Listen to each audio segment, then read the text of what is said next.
Good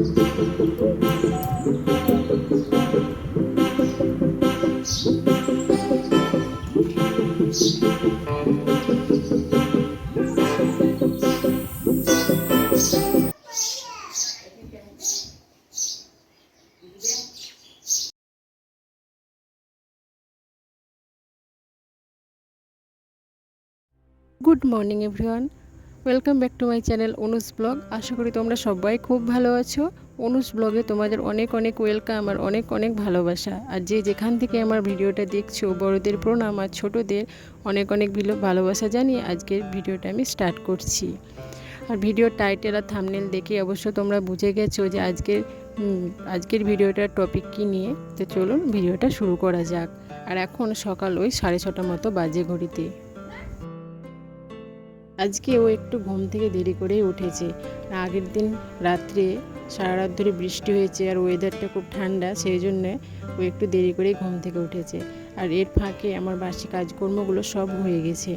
তো এখন ওকে একটু মুখ চোখটা মুছিয়ে ক্রিম লাগিয়ে দিলাম। আর এই যে একটু খালি পেটে জলটা খাইয়ে দিচ্ছি ওকে। সবসময় আমি ঘুম থেকে ওঠার পরে খালি পেটে একটু জল আমি খাইয়ে দিই। আর এদিকে দেখো আমি জল খাইয়ে দিচ্ছি, এদিকে পাউডার মাখতেও খুব ব্যস্ত। আর তারপরে দেখো ওকে আমি সকালে রোজ তুলসীর মধুটা খাওয়া। এতে কি হয়, ও ঠান্ডা লাগার হাত থেকে রক্ষা পায়, ঠান্ডা কাশি এসবের থেকে রক্ষা পায়। তো সেই জন্য আমি এই তুলসী পাতার রস মধু দিয়ে খাইয়ে দিচ্ছি। তুলসী মধুটা আমি ড্রপারে করে খাওয়াই ওকে, এতে আমার খাওয়াতে বেশ সুবিধেই হয়।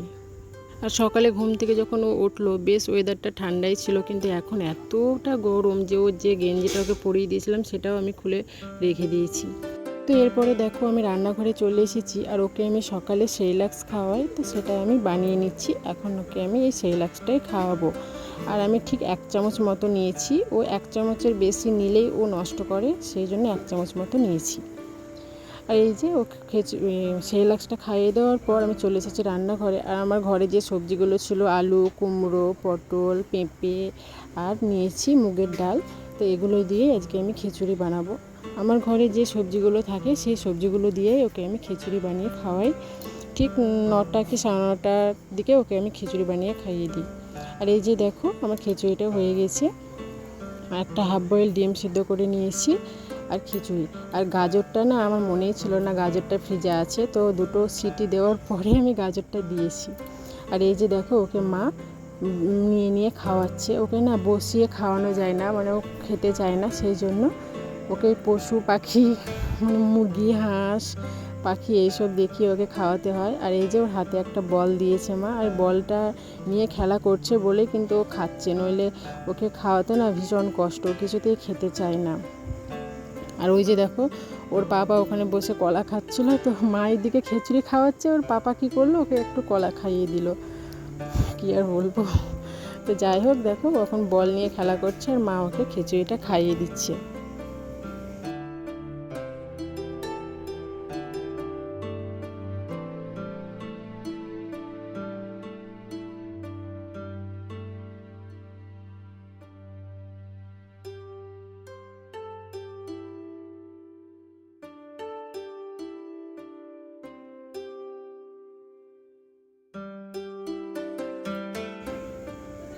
তো দেখো এখন হচ্ছে 11টা বাজে। তো ওকে আমি আজকে একটু কাঁচা হলুদ আর নিম পাতা বেটে ওকে মাখাবো। তো এই যে দেখো আমার শিলনোড়াতে বেটে নিয়েছি। আর এটা না ওকে আমি সপ্তাহে 1 দিন করে এখন মাখাচ্ছি, কারণ ঘামাচি, চুলকানি এগুলো থেকে না ও বেশ ভালোই আছে, এগুলো যাতে না হয় সেই জন্য এটা মাখাচ্ছি। আর এটা মাখালে না কোনো সাইড এফেক্ট হবে না, বরং উপকারী হবে। বাচ্চাদের এইভাবে মাখালে না বেশ উপকারী হয়, মানে ঘামাচি হবে না, তারপরে যে চুলকানিগুলো হয় সেগুলো হবে না। তো এটা আমি শিলনোড়াতে বেটে নিয়ে পুরো শরীরে কিন্তু ওকে মাখিয়ে দেব। আর ও আজকে দেখো কি সুন্দর কিন্তু মাখিয়ে নিচ্ছে। আগের সপ্তাহে আমি একদিন দিয়েছিলাম, তো খুব কান্না করছিল, সেই জন্য আমি আগে থেকে ওর পাশে খেলনাগুলো রেখে দিয়েছি। তো যাই হোক আজকেও কান্না করছে না, বেশ ভালোভাবেই নিচ্ছে। তো আমি এটা পুরো শরীরে কিন্তু মাখিয়ে নেব।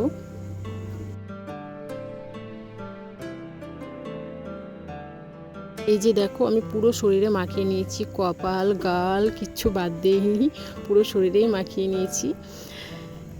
আর ও খুব সুন্দরভাবে নিয়েও ছিল। এই যে দেখো বসে রয়েছে। আর ওর মধ্যে না ঘেন্না জিনিসটা তৈরি হয়ে গেছে, কারণ ওকে মাখিয়ে দিচ্ছিলাম, ও কিন্তু ছি ছি বলছিল আর হাঁপু দেবো, ও না স্নান করাকে ও হাঁপু বলে, তো ও হাঁপু দেবো বলছিল, তো কান্না করছিল হাঁপু দেওয়ার জন্য। তো সেই জন্য ওকে ভোলানোর জন্য একটু দোলনায় বসিয়ে আমি দোলাচ্ছি, কারণ এটা কম করে 40 থেকে 45 মিনিট এটা মাখিয়ে রেখে দিতে হবে, নইলে কিন্তু কোনো কাজ করবে না। যদি সঙ্গে সঙ্গে মাখিয়ে ধুয়ে দেওয়া হয় তাহলে কিন্তু কোনো কাজ করবে না। তো সেই জন্য 40 মিনিট মতো ওকে ওইভাবে মানে কোলে করে দোলনায় দুলিয়ে এইভাবে কিন্তু রেখেছিলাম। আর ও হাঁপু দেওয়ার জন্য এতটা কান্না করছিল কি বলবো, সেই জন্য একটু দোলনায় দুলিয়ে ওকে ভুলিয়ে রাখছিলাম। তো এই যে দেখো আমার ঠিক 40 মিনিট পর আমি নিয়ে চলে এসেছি ওকে বাথরুমে। এখন ওকে স্নান করিয়ে দেবো, আর ওকে এখন সাবান মাখিয়ে স্নান করিয়ে দেবো, আর মাথাতেও একটু শ্যাম্পু দিয়ে দেবো।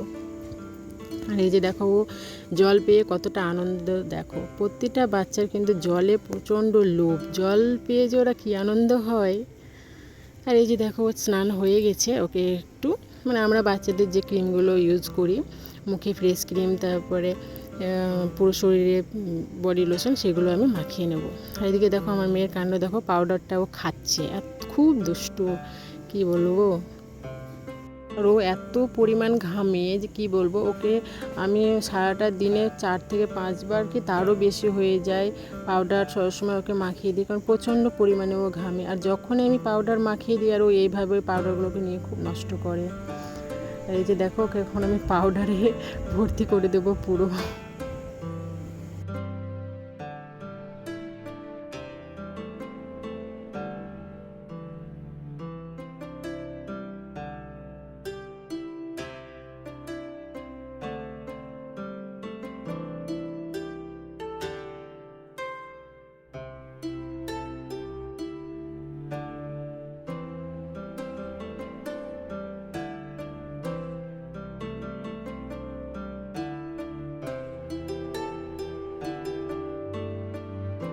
আমি হেয়ার বেল্টটা পরিয়ে দিলাম, যে দেখতে বেশ ভালোই লাগে এই হেয়ার বেল্টটা পরলে, কিন্তু কিছুতেই পরতে চায় না।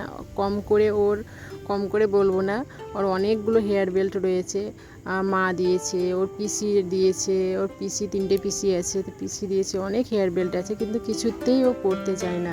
যখনই পরিয়ে দিই এইভাবে ছুঁড়ে ফেলে দেয়, সেই জন্য ওকে পরায় না। দেখতেই পেলে পরালাম, ও কীভাবে ফেলে দিল।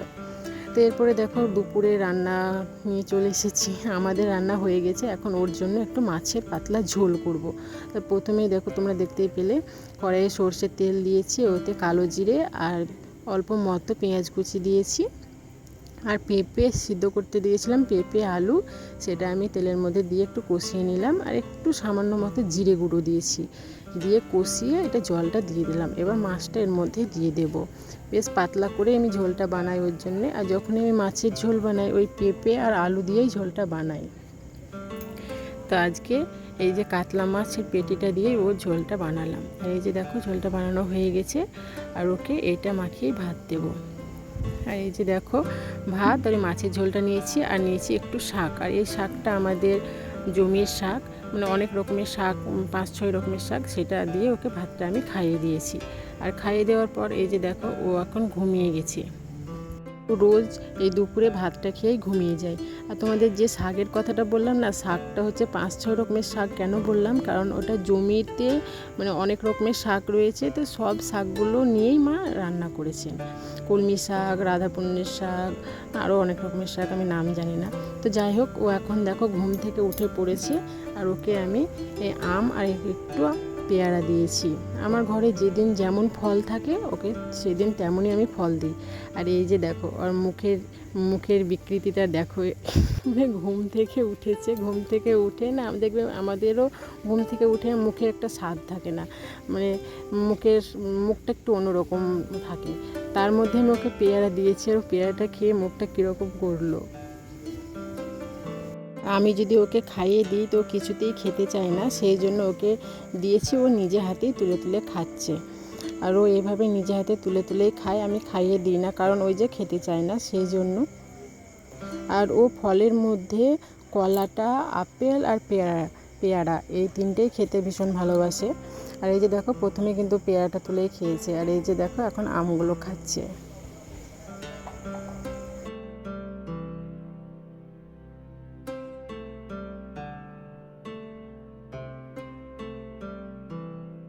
এখন সন্ধে 6:30 আর এখন ওর জন্য আমি দুধ সুজি বানাচ্ছি। এটাই ওকে এখন আমি খাইয়ে দেবো। এটা আমি রোজ সন্ধেবেলায় ওকে দুধ সুজি খাওয়াই। এটা খেতেও ভীষণ ভালোবাসে আর ভালোভাবে খায়, তো সেই জন্য ওকে আমি রোজ সন্ধেবেলায় এই দুধ সুজিটাই খাওয়াই।